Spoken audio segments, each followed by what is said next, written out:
ಬರಬೇಕಾಗಿರೋರು ಬರಲೇ ಇಲ್ವಲ್ಲ? ಜಯ, ಯಾರಿಗೆ ವೆಯ್ಟ್ ಮಾಡ್ತಿದ್ಯೆ? ಓ, ನೀವಿಲ್ಲೇ ಇದ್ದೀರಾ? ಅದೇ ರೀ, ನಾನು ತಗೊಂಡ ಮನೆಯಿಂದ ನನ್ನ ಹೆಸರು ಅನಾಥಾಶ್ರಮ ಬರೆದಿದ್ರಲ್ಲ ನಮ್ಮಪ್ಪ, ಆಶ್ರಮದ ಬಗ್ಗೆ ಮಾತಾಡಬೇಕು ಅಂತ ಮ್ಯಾನೇಜರ್ ಫೋನ್ ಮಾಡಿದ್ರು. ಮನೆಗೆ ಬನ್ನಿ ಅಂತ ಹೇಳಿದ್ದೆ, ಅವ್ರಿಗೆ ಕಾಯ್ತಾ ಇದ್ದೀನಿ. ಜಯ, ಇನ್ನು ಎಷ್ಟು ದಿನ ಅಂತ ನೀನೇ ನೋಡ್ಕೋತೀಯ? ನಾ ಹೋದ್ಮೇಲೆ ಅದ್ರ ಬಗ್ಗೆ ಯಾರು ತಲೆ ಕೆಡಿಸ್ಕೋತಾರೆ? ಇನ್ನು ನಮ್ಮ ಮಕ್ಕಳು ಅದ್ರ ಬಗ್ಗೆ ಅವ್ರಿಗೆ ಎಳ್ಳಷ್ಟು ಗೊತ್ತಿಲ್ಲ, ಅದ್ರ ಗಂಧನೂ ಗೊತ್ತಿಲ್ಲ ಅವ್ರಿಗೆ. ಅವರಂತೂ ನೋಡ್ಕೊಳ್ಳೋದಿಲ್ಲ. ನೀ ಇರೋವರೆಗೂ ಹೆಂಗೋ ನೋಡ್ಕೋತೀಯ ಅನ್ನೋ. ಆಮೇಲೆ ಆ ಖರ್ಚು ವೆಚ್ಚಗಳು ಇಷ್ಟೆಲ್ಲ ಬರುತ್ತೆ, ಯಾರಿಗಾದ್ರೂ ಮಾರ್ಬಿಡ್ಬಾರ್ದಾ? ಎಂತ ಮಾತು ಹೇಳ್ತೀರಾ ನೋಡಿ. ನಾನು ಅದನ್ನು ಮಾರ್ಬಿಡ್ಬೋದು, ಆದರೆ ನಾನು ಮಾರಾದ್ಮೇಲೆ ಆಶ್ರಮನ ಇದೇ ರೀತಿ ನಡೆಸ್ಕೊಂಡು ಹೋಗ್ತಾರೆ ಇನ್ನೊಬ್ರು ಅನ್ನೋದು ಏನು ಗ್ಯಾರಂಟಿ? ಆಶ್ರಮನ ಮುಚ್ಚಿಬಿಟ್ಟು ಬೇರೆ ಏನಾದ್ರು ಮಾಡಿಬಿಟ್ರೆ ಅಲ್ಲಿ ನಮಗದನ್ನು ಕೇಳೋ ಅಧಿಕಾರನೂ ಇರಲ್ಲ. ನಾನು ಇರಲಿ ಹೋಗಲಿ, ಆಶ್ರಮವಾಗಿ ಇರಬೇಕು. ಅದಕ್ಕೆ ಅಂತಲೇ ಒಂದು ಟ್ರಸ್ಟ್ ಓಪನ್ ಮಾಡ್ತಾಯಿದ್ದೀನಿ. ಸಹಾಯ ಮಾಡೋ ಅಂಥವ್ರು ಸಹಾಯ ಮಾಡ್ಬೋದು. ಆ ದುಡ್ಡಿಂದ ನಾವು ಇನ್ನೂ ಹೆಚ್ಚು ಅನಾಥರಿಗೆ, ವಯಸ್ಸಾಗಿರೋರಿಗೆ ನಾವು ಇನ್ನೂ ಜಾಸ್ತಿ ಜಾಗ ಕೊಡ್ಬೋದು, ಅವರಲ್ಲಿ ಆರಾಮಾಗಿರ್ಬೋದು. ಅದೇ ನನ್ನ ಆಸೆ. ನಿನ್ನಿಷ್ಟ. ಅಮ್ಮ ನಮಸ್ಕಾರ. ಬನ್ನಿ ಬನ್ನಿ ಪಾಟೀಲ್ ಅವರೇ, ನಿಮಗೋಸ್ಕರನೇ ಕಾಯ್ತಾ ಇದ್ದೆ. ಹೂನಮ್ಮ, ಸ್ವಲ್ಪ ಟ್ರಾಫಿಕ್ಕು, ಬರೋದು ಲೇಟ್ ಆಗಿಬಿಡ್ತು. ಇರಲಿ ಬನ್ನಿ ಒಳಗೆ ಮಾತಾಡೋಣ. ಬನ್ನಿ ಕುತ್ಕೊಳ್ಳಿ. ಏನು ತಗೊಳ್ತೀರಿ, ಕಾಫಿನ ಟೀನಾ? ಏನು ಬೇಡಮ್ಮ. ಬೇಡ ಅಂದರೆ ಹೇಗೆ? ನನ್ನ ತವ್ರ ಮನೆಯವ್ರು ಕೊಟ್ಟಿರೋ ಆಶ್ರಮನ ಇಷ್ಟು ವರ್ಷ ನೀವೇ ನಡೆಸ್ಕೊ ಬಂದಿರೋದು, ಏನಾದರೂ ತಗೊಳ್ಳೇಬೇಕು.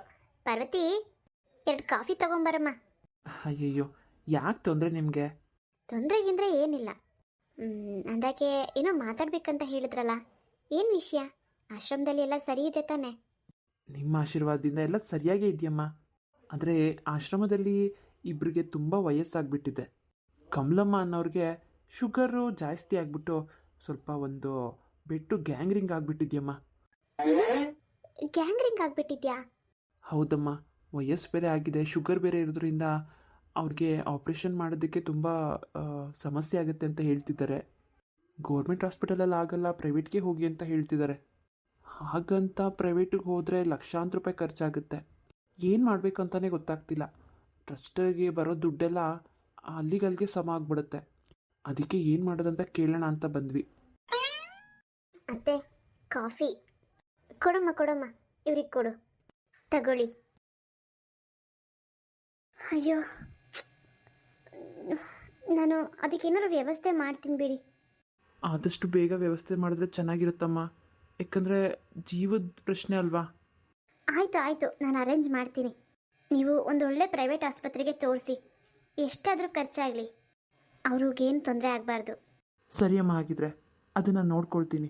ನಾನು ನಾಳೆನೇ ಅವ್ರಿಗೆ ಒಂದು ಒಳ್ಳೆ ಹಾಸ್ಪಿಟ್ಲಿಗೆ ಕರ್ಕೊಂಡೋಗಿ ಅಡ್ಮಿಟ್ ಮಾಡ್ತೀನಿ. ಸರಿ ಪಾಟೀಲ್ ಅವರೇ, ಆಯಿತು. ಬೇರೆ ಏನಾದರೂ ಸಮಸ್ಯೆ ಇದೆಯಾ? ಇಲ್ಲಮ್ಮ, ಎಲ್ಲ ನಿಮ್ಮ ಆಶೀರ್ವಾದದಿಂದ ಎಲ್ಲ ಚೆನ್ನಾಗೇ ಆಗ್ತಾ ಹೋಗ್ತಾ ಇದೆ. ಊಟ ತಿಂಡಿ ಬಟ್ಟೆದು ಏನೂ ಕೊರತೆ ಇಲ್ಲ. ದಿಢೀರಂತ ಆಪ್ರೇಷನ್ ಖರ್ಚೊಂದು ಬಂದಿದೆ ಅಷ್ಟೇ. ಅದ್ರ ಬಗ್ಗೆ ನಾನೊಂದು ವ್ಯವಸ್ಥೆ ಮಾಡ್ತೀನಿ. ಸರಿಯಮ್ಮ, ನಾವಿನ್ನು ಹೊರಡ್ತೀವಿ. ಹಾಂ, ಆಯಿತು. ಅಲ್ಲ ಕಣೆ ಜಯ, ನೀನೇನೋ ಹೇಳ್ಬಿಟ್ಟಲ್ಲ ಆಪ್ರೇಷನ್ಗೆ ನಾನೆಲ್ಲ ನೋಡ್ಕೋತೀನಿ ಅಂತ. ಎಲ್ಲಿಂದನೇ ನೋಡ್ಕೋತೀಯಾ? ಮನೇಲಿ ನೋಡ್ರೆ ಅಷ್ಟೊಂದು ಕಮಿಟ್ಮೆಂಟ್ಸ್ ಇದೆ. ಮಕ್ಕಳು ದುಡ್ಡಲ್ಲಿ ಏನಾದರೂ ಕೊಡ್ಬೇಕಂತ ಇದೆಯೇನೆ? ಇಲ್ಲ ರೀ, ನನ್ನ ಒಡವೆ ಇದೆಯಲ್ಲ, ಒಡವೆನ ಇಟ್ಬಿಟ್ಟು ಕೊಡ್ತೀನಿ. ಏನು, ಒಡವೆ ನಡ ಇಡ್ತೀಯಾ? ಸರಿ ಹೋಯ್ತು ಬಿಡು. ಅಲ್ಲ, ಏನೋ ಇದೊಂದು ಒಡವೆ ಇರೋದಕ್ಕೆ ಒಡವೆ ಇಡ್ತೀಯಾ, ಮುಂದಕ್ಕೆ ಹಾಗೆ ಇನ್ನೊಬ್ರಿಗೆ ಏನೋ ಒಂದು ಆಪ್ರೇಷನು ಮತ್ತೊಂದು ಖರ್ಚು ಬಂದಾಗ ಏನು ಮಾಡ್ತೀಯಾ? ಲಕ್ಷಾಂತರ ರೂಪಾಯಿ ದುಡ್ಡನ್ನ ಎಲ್ಲಿಂದ ತರೋದು ಹೇಳು? ನಮ್ಮದಿರೋದೆಲ್ಲ ಕೊಡ್ತಾ ಹೋದರೆ ನಮ್ಮ ಮಕ್ಕಳುಗಳ ಕತೆ ಏನೋ?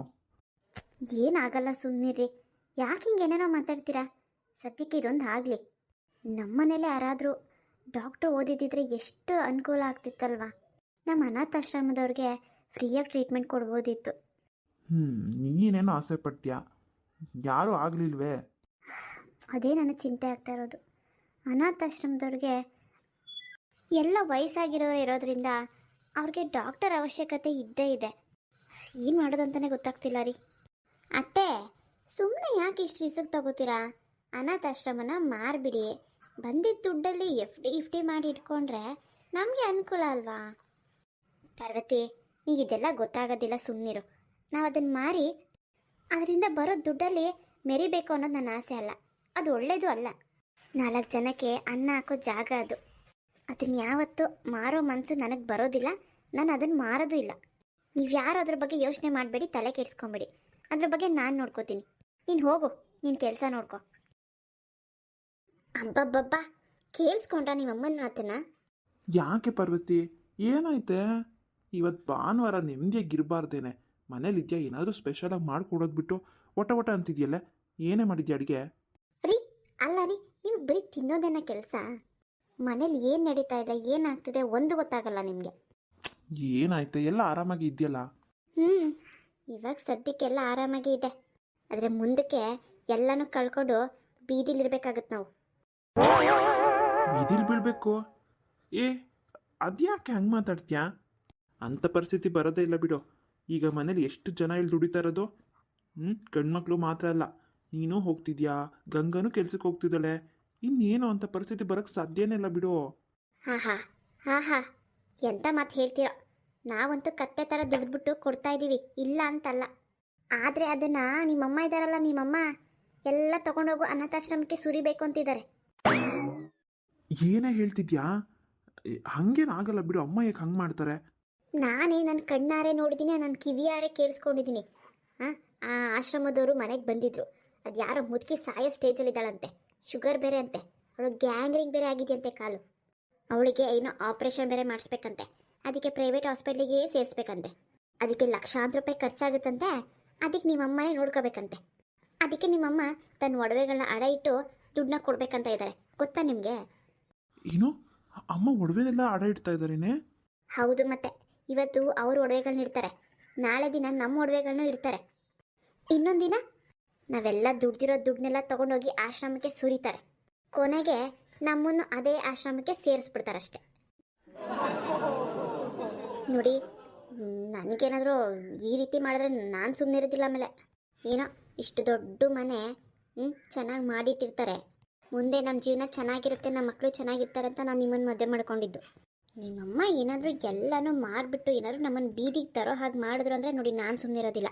ಕಷ್ಟಪಟ್ಟು ಕೆಲ್ಸಕ್ಕೆ ಹೋಗ್ತಾ ಇದ್ದೀವಿ, ಏನೋ 4 ಕಾಸು ಕೈ ಸಿಗುತ್ತೆ ಅಂದ್ಬಿಟ್ಟು ಕೆಲ್ಸಕ್ಕೆ ಹೋಗೋಣ ಅಂತ ಒಪ್ಕೊಂಡ್ರೆ ಅದು ನಮ್ಮ ಕೈ ಸೇರ್ತಾ ಇಲ್ಲ. ಹಾಳಾಗೋಗ್ಲಿ. ಯಾವತ್ತಾದರೂ ಒಂದಿನ ಆ ದುಡ್ಡು ನಮಗೆ ಸೇರುತ್ತೆ ಅಂತ ಅಂದ್ಕೊಂಡಿದ್ದೀನಿ.